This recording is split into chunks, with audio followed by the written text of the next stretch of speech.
Hello, bonjour tout le monde, bienvenue sur ma nouvelle chaîne YouTube. Et aujourd'hui je vais vous parler d'un livre que j'ai terminé de lire hier soir, donc un manga toujours, qui s'appelle Sous un ciel nouveau. Donc je vous le montre puisque je l'ai emprunté à la bibliothèque, donc je cache un petit peu le code barre, ma ville, tous ces trucs là, mais le voici. Je sais pas s'il vous parle, il est possible que non, puisque moi personnellement je n'en avais jamais entendu parler. Vous voyez bien à son format qu'on va traiter aujourd'hui d'un manga un petit peu adulte. Je sais pas vraiment dans quelle catégorie il se classe, mais vous savez que pour moi ça compte pas vraiment. Je pense que ça doit être un seinen. Le scénario c'est Kei Fuji, si vous connaissez, et les dessins c'est Kokoro Hirai, ou Hirai, je sais jamais vraiment comment ça se prononce.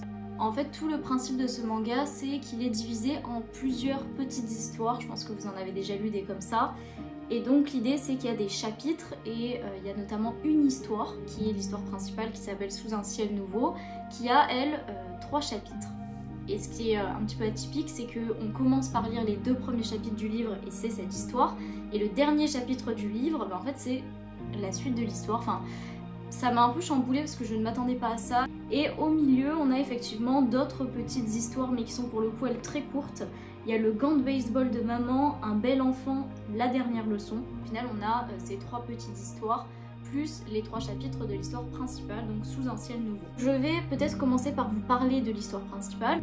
Donc on pourrait dire que c'est une histoire qui prend à peu près la moitié du manga, qui traite des sujets très sérieux, très adultes, comme la mort, la santé, la maladie du coup effectivement, mais surtout la famille et véritable message d'espoir, de soutien. Ça parle de sacrifice, c'est émouvant. On est vraiment sur une histoire qui relie des personnes avec des écarts d'âge très importants mais avec beaucoup d'amour. On est sur la thématique de la famille tout simplement, du couple, du soutien et de la détermination. Et vraiment on voit des liens humains dans leur plus grande authenticité. C'est en ça que j'ai trouvé que c'était poignant, c'est mon mot. Du coup, pour vous présenter un petit peu les personnages, on a un grand-père et une grand-mère. Donc le grand-père s'appelle Genjiro Kanye, la grand-mère c'est Tomé Kanye. Donc eux vivent initialement à la campagne, elle tient un café-restaurant on va dire, et lui il pêche, et ce malgré le fait que ce soit un homme quand même âgé. On voit que c'est quelqu'un à qui ça tient à cœur de maintenir sa passion. Le début du manga, c'est lui qui se dispute avec sa femme parce qu'elle lui dit d'arrêter en fait parce qu'il est en train de physiquement s'épuiser, mais on voit que lui c'est ce qu'il aime le plus, ce qui lui est le plus cher. Et puis eux ils ont eu un fils qui s'appelle Ryuta Kanye, qui lui est parti vivre à Tokyo pour ouvrir du coup son commerce également, et il a une femme qui s'appelle Atsuko. Ils ont aussi des enfants, un garçon et une plus jeune fille. En fait, le principe même de ce manga, et je trouve que c'est un concept qui est incroyable. Et d'ailleurs, ce n'est pas que ce manga, hein, visiblement. La jeune femme qui est au dessin et le jeune homme qui est au scénario ont déjà collaboré ensemble, et c'est un petit peu leur thématique de travail, donc je vais vous expliquer. L'idée, c'est de se centrer sur les petits instants de vie où il va se passer quelque chose qui va faire que notre destin bascule. Vous savez, les moments charnières d'une existence, eh bien c'est ce qu'évoquent leurs histoires en fait à ces auteurs, dessinateurs, voilà. Et donc particulièrement, on arrive un petit peu à chaque fois au beau milieu d'une crise, de quelque chose qui va faire changer la vie des personnages. Ça peut paraître un peu déroutant parce que du coup tu arrives dans une histoire où très rapidement les choses elles changent, mais du coup ça crée énormément de rebondissements, et c'est quelque chose qui je pense plaît à beaucoup de public et qui moi personnellement me fait vibrer. Et donc là l'idée c'est que très rapidement on apprend dans les premières pages que leur fils Ryuta, père de famille donc, a eu un accident avec sa femme qui elle est décédée, et lui il est entre la vie et la mort, ce qui fait que ses parents vont à l'hôpital, se retrouve face à lui, et on a comme l'impression qu'il attendait que ses parents arrivent pour leur délivrer son dernier message avant de quitter ce monde. Donc il leur demande évidemment de prendre soin de ses enfants et de son commerce qui était en fait toute sa vie, hein. Il a mis tellement d'efforts, de temps dans ce commerce, ça lui tenait tellement à cœur, même avec l'idée que ses parents aussi tenaient un commerce, il y a quelque chose de... Il y a un lien affectif, hein, vous comprenez bien. Et donc c'est comme ça que les grands-parents vont devoir en fait laisser tomber la vie qu'ils avaient depuis toujours à la campagne pour s'installer à Tokyo, par la force des choses, hein. Ils ont en fait repris le commerce de leur fils. C'est très beau en fait parce qu'on voit qu'ils souffrent. Finalement, de voir que leur fils décède avant eux, c'est extrêmement bouleversant pour des parents, surtout à cet âge-là. qui imaginaient un petit peu les choses se passer entre guillemets de manière ordinaire. C'est comme ça que leur nouvelle vie débute et sous un ciel nouveau, c'est donc effectivement tout à fait à propos ici. Au niveau des aspects très positifs de ce manga, je dirais que les dessins sont très particuliers, c'est-à-dire que c'est pas le genre de dessin qu'on retrouve, je trouve, souvent. Et d'ailleurs, il y a un aspect qui, moi, personnellement, attire beaucoup mon attention. Je sais pas trop si vous, ce sera le cas aussi, mais les personnages sont dessinés comme asiatiques, les traits, les corps ont les traits typiques des asiatiques. Et ça, c'est quelque chose qui, dans les mangas, m'a toujours interpellée. Pourquoi est-ce qu'ils ont tous des yeux immenses? Je sais bien que c'est l'univers du manga qui veut ça, ça a toujours été un petit peu ce style de dessin qu'on a assimilé au manga, mais là, pour le coup, vous voyez, on est sur un tout autre graphisme que j'ai trouvé très intéressant, qui m'a interpellée. C'est quand même une histoire de vie qui est complètement réaliste. On est sur des moments de vie qui sont en fait tout à fait réalistes, qui peuvent être un peu dramatiques, un peu trash par moments, un peu violents, mais qui existent. Et donc on se centre sur une histoire qui est totalement plausible, mais uniquement sur les aspects extrêmes de la vie. Donc il y a un côté qui peut être genre de manga, qui fait très sérieux, très adulte. Et puis je soulignerai enfin que pour cette histoire-là, sous un ciel nouveau, on a beaucoup de moments, vous vous doutez, qui sont émouvants, beaucoup de moments où en fait il y a une chute et on se sent directement pas bien, on a des affects négatifs qui sont liés effectivement au décès, et puis après, je vous spoile pas l'histoire, mais ils vont avoir certains problèmes financiers, puis vous vous doutez bien, les grands-parents sont âgés, vont aussi avoir eux leurs problèmes de santé. Il va y avoir des moments extrêmement touchants vis-à-vis du grand-père qui va faire des sacrifices pour sa famille inimaginables et qui le feront énormément souffrir sans savoir vraiment ce qui va lui être rendu à la fin. Donc c'est un manga que je vous conseille vraiment de lire, sous un ciel nouveau. Je vais vous parler ensuite des histoires courtes qui s'en suivent. Les personnages sont dans le silence parfois pendant 1 ou 2 pages. Et ça a quelque chose de très fort, je trouve. Ça montre vraiment un message de... On n'a pas forcément besoin de mettre plein d'onomatopées, de mettre plein d'échanges. Dans ce manga, il y a beaucoup, au niveau du dessin, de moments où on a de grandes illustrations.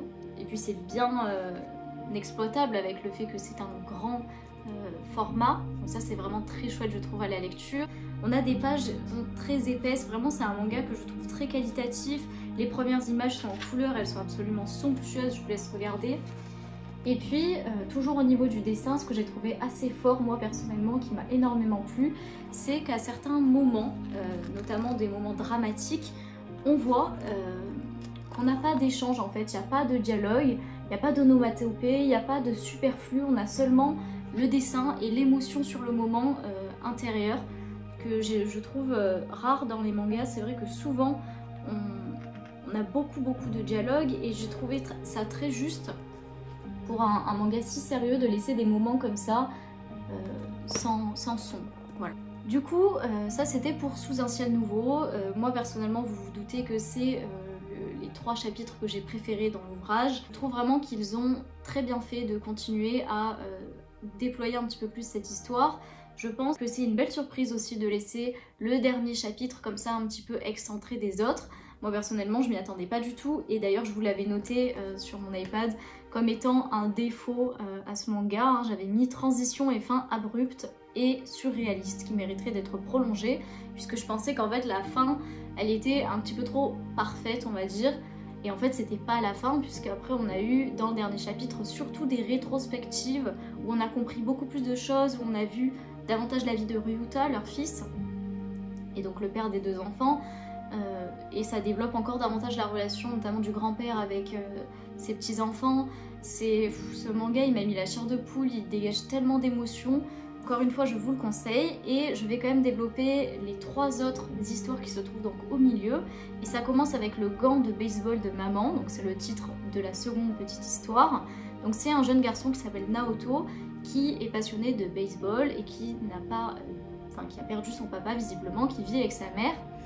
C'est une très courte histoire où finalement la mère de Naoto initialement est assez distante. Alors ça, c'est quelque chose que j'ai pas trop compris. Je trouve que dans les mangas c'est très spécifique, on nous montre des personnages qui peuvent être détestables et sans cœur, puis en fait s'avérer être des personnes absolument merveilleuse, très sensible. Moi je trouve qu'il y a ce trop grand écart. Je l'ai remarqué dans Sous un ciel nouveau aussi. Initialement, les grands-parents ont l'air d'être des personnes très dures, très froides. Moi j'ai beaucoup de mal avec cette dichotomie comme ça, ce changement de personnalité. Ici dans le gant de baseball de maman, je l'ai ressenti, hein, c'est-à-dire que la mère, elle a l'air au début complètement fermée aux affects de son fils.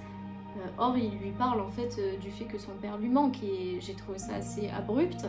Et puis dans l'histoire, bam, elle a un déclic où elle va en fait aller entraîner son fils au baseball, c'est-à-dire s'impliquer comme les autres pères le font avec ses copains. Et donc en fait c'est une très courte histoire comme ça qui montre que il y a eu une évolution où la mère elle s'est rendue compte peut-être que son fils manquait de son père et qu'elle a essayé de se substituer à ce rôle. Très honnêtement, c'est l'histoire que j'ai la moins appréciée, déjà parce qu'elle était extrêmement courte, donc j'ai pas trop compris, c'était vraiment une parcelle quoi. Et il se passe pas grand chose, ça m'a pas paru indispensable comme histoire, ça m'a pas vraiment touchée, j'ai juste pas vraiment compris. Voilà, donc littéralement, peut-être que si elle avait été un peu plus développée, j'aurais davantage apprécié, mais là c'est pas forcément le cas. L'histoire suivante s'appelle Un bel enfant. Celle-là, je l'ai adorée, vraiment je l'ai adorée. Là, le personnage principal qui est Takada, un jeune homme qui est extrêmement énigmatique. Vraiment c'est le genre de personnage où tu vois tout de suite qu'il y a quelque chose qui est pas net. Tu sens qu'il y a sous couvert de gentillesse, de cadeaux, d'efforts d'en faire des tonnes, de la manipulation, un regard perfide. Vraiment on a très rapidement compris que c'était un manipulateur, un menteur. Et en fait c'est un personnage qui évolue, qui évolue énormément, encore une fois, mais du coup peut-être pour moi un peu trop toujours, hein. Je trouve que c'est un petit peu trop surréaliste cette évolution de ce personnage dans cette histoire. Mais je peux comprendre aussi que dans les mangas, étant donné qu'on est sur des histoires assez courtes, hein, la plupart du temps un livre aussi court peut pas être développé autant qu'un roman, qu'un film. Donc j'ai conscience qu'il y a une nécessité quand même de faire avancer les choses. Au niveau donc de ce personnage, ce qui est très intéressant, c'est, comme je vous le disais, l'ambivalence qui tourne autour de lui, vraiment son côté changeant. Le fait qu'initialement on le voit comme étant quelqu'un d'extrêmement mauvais et à quel point il peut s'avérer y avoir du bon en lui. C'est une véritable leçon de vie, hein. Tout ça, ça correspond à des leçons de vie concrètes. Et donc ce personnage initialement rencontre une jeune femme, en tout cas il la suit pour faire semblant de la rencontrer. Elle s'appelle Yawai, elle a l'air fragile, naïve, comme prise au piège par lui. Ils finissent par développer un petit peu une relation, hein, puisqu'ils se voient pendant une semaine en termes de rendez-vous. Et il finit par la demander en mariage de manière très précoce et qui n'a pas l'air du tout sincère. On voit qu'elle est complètement déroutée, j'arrivais pas vraiment au début à la cerner. Il s'avère au fur et à mesure de l'histoire que c'est une jeune femme qui a du recul et de la force, chose qu'on ne voit pas au début du tout comme ça. Je vous assure que cette histoire elle est très surprenante, elle est très adulte. Elle demande de se rendre compte qu'une personne n'est pas figée dans une personnalité, n'est pas figée à un moment de sa vie pour toujours telle qu'elle est. Je pense que ce manga il demande d'avoir un certain âge, ou du moins selon l'âge qu'on a on peut le lire d'une façon complètement différente. Il demande en tout cas pour moi d'avoir conscience qu'il n'y a pas majoritairement du bon chez quelqu'un, que nous sommes complètement changeants au cours de notre vie, qu'on évolue comme limite passant d'une personne à une autre selon de qui on est entouré, à quel moment de notre vie on est, ce à quoi on aspire ou ce qui nous a déçus. Et ici ça se voit de manière très très évidente. Et donc on se rend compte que ce jeune garçon, pour revenir un petit peu à l'histoire, Takada, il sort avec une autre femme parallèlement, il a l'air même d'être avec elle depuis un long moment, mais la violente, ils ont vraiment des rapports très inégaux, hein, où elle se plaint énormément, mais en même temps elle reste avec lui, ça a l'air d'être une femme qui est dans le besoin quand même. Et puis lui, il la violente concrètement, il lui jette des objets dessus, il lui lève la main dessus. Effectivement assez bouleversant, hein, comme lecture, vous voyez bien qu'on est encore une fois sur des thématiques qui sont sérieuses. Et puis bon, en gros c'est un homme qui a besoin d'argent pour aider sa mère, être soigné. Et c'est pour ça qu'il veut se marier avec la jeune femme dont je vous ai parlé initialement, avec Yawai, je sais pas comment on dit. Et finalement, elle, son vœu le plus cher, c'est que son père la voie se marier avant de décéder, puisqu'il est très âgé. Là, on est vraiment dans la culture japonaise traditionnelle, hein. Et donc, ils ont d'un commun accord, même si elle ne sait rien de sa double vie, décidé de se marier. Mais alors qu'il est avec elle, il va surtout essayer de lui soutirer de l'argent pour le donner à sa mère. Et elle, petit à petit, elle commence à comprendre en fait qu'il lui manque, qu'il y a quelque chose de pas clair dans son discours, qu'il ne veut pas lui présenter ni sa famille ni ses amis, qu'il se détourne un petit peu de l'engagement autre que financier et du mariage. Là qu'on comprend que cette femme, elle est bien plus intelligente et bien plus sûre de ses choix, sûre d'elle que ce qu'on imaginait. Elle lui donne en fait tout l'argent qu'elle a, entre guillemets, parce que elle dit bien que ce qui compte pour elle, c'est de rendre son père heureux avant qu'il décède, et que de toute évidence, elle s'est amourachée de cet homme, et que donc elle serait prête à tout lui donner. Et puis finalement il y a une scène qui est absolument poignante où ils sont tous les deux dans la rue et du coup Takada reçoit un appel, on lui dit que sa mère est décédée, bien que du coup il ait envoyé les fonds, l'argent que sa femme, future femme, lui a prêté. Donc ils ont vraiment dépensé, enfin surtout elle, une quantité d'argent très importante. Or sa mère est décédée. Donc il s'écroule dans la rue et il se met effectivement très à mal devant elle. Et c'est là qu'elle lui révèle qu'elle a compris qu'il lui a menti sur ça. Mais en fait, elle pleure avec lui, elle le soutient, elle voit ce qu'il y a de bon en lui. Elle lui dit que c'est quelqu'un de blessé, qui de toute évidence est instable à cause de ça, et qu'elle, elle veut apaiser son cœur. Enfin, moi personnellement, j'étais complètement dépassée par la situation. On s'attend absolument pas à ça, et sur le coup, on peut la juger, parce que vraiment, on a une opinion de lui qui est assez froide, assez dure, quand on voit comment cet homme ment, comment il se comporte avec sa véritable compagne, comment elle, il peut la mener en bateau, dépenser son argent sans scrupule comme ça. Donc là, effectivement, initialement, en tout cas, moi, je ressentais beaucoup de colère envers lui. Enfin, c'était absolument pas un personnage que je portais dans mon cœur. Et finalement, grâce à elle et à cette scène, ben, on voit qu'elle lui témoigne beaucoup d'affection, que malgré tout ça, elle l'aime. Puisque lui a apporté peut-être une attention qu'elle n'avait pas eue. Et donc vient le moment du mariage où on se dit c'est étrange, il se marie quand même. Enfin, bon, là on est dans le moment de l'histoire où on comprend plus rien. Et vraiment j'ai eu du mal à tout saisir. J'ai vraiment dû prendre mon temps. Au moment du mariage, au moment où il doit promettre qu'il va se marier, il se met à genoux et demande au prêtre s'il peut se confesser. Et donc là il dit tout. Et il va même jusqu'à être conduit en prison pour 11 ans, puisqu'il déclare en fait tous les mensonges, toutes les fraudes, toutes les violences qu'il a pu faire dans sa vie. En fait, le fait que cette jeune femme se soit intéressée à lui de manière authentique, c'est-à-dire à sa mère, à sa peine, ça a fait comme une espèce de déclic en lui où il s'est dit là, il y a quelqu'un qui voit le bon en moi, il faut que j'agisse, que je prenne un petit peu ma vie en main visiblement. Et que je ne reste pas dans cette situation comme ça où je ne fais que le mal parce que je suis pas bien. Il va donc en prison et elle va le voir et elle lui promet de l'attendre, etc. Et la fin de cette petite histoire, c'est elle qui l'attend 11 ans plus tard, ils sont vieux et voilà, ils marchent ensemble vers un avenir visiblement. Bon, encore une fois, je vous le dis, moi je trouve que c'est une fin qui est assez surréaliste.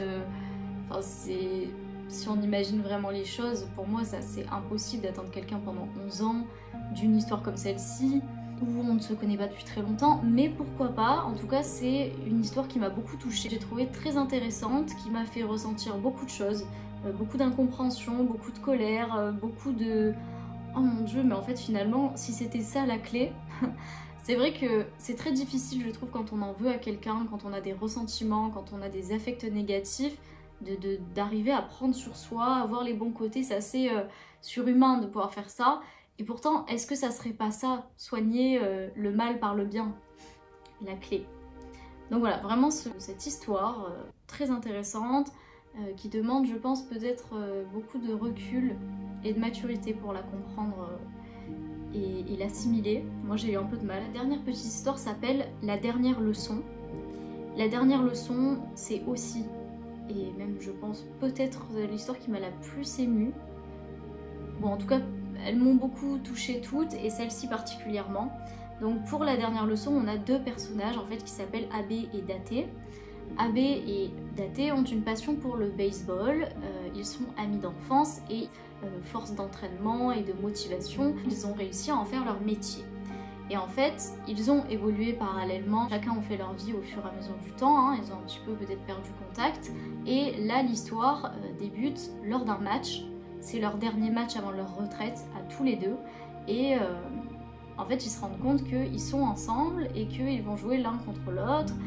Et du coup, ils se retrouvent un petit peu adultes.